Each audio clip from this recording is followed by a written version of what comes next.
Sa number 3, apat na kay mga eskwelahan sa Bacolod ang ginpaydalom sa disinfection bangod sang pagsaka sang kaso sang hand, foot and mouth disease. Dungan sa SEMBRIC sa mga estudyante, gin-disinfect sang katapos ang Disaster Risk Reduction Management Office ang Estefania Elementary School sa Barangay Estefania.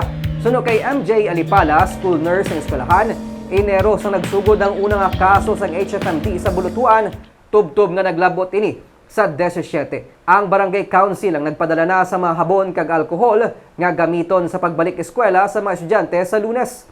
Magluwas sa Barangay Estefania, nagpatigayon man sa disinfection ang DRRMO upod sa DepEd kag City Health Office sa pila ka mga classroom sa Rafael Alunan Elementary School sa Barangay Alangilan, Corazon Locsin Montelibano Elementary School sa Barangay Villamonte kag Mabini Elementary School.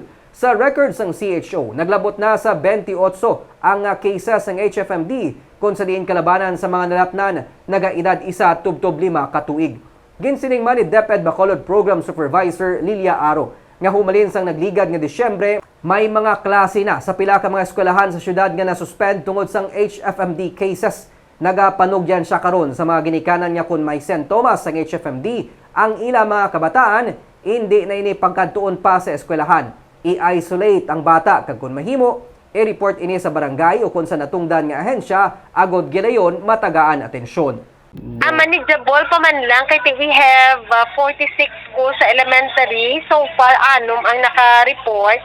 Pero ang cases naton sa kada school, hindi man siya spread out.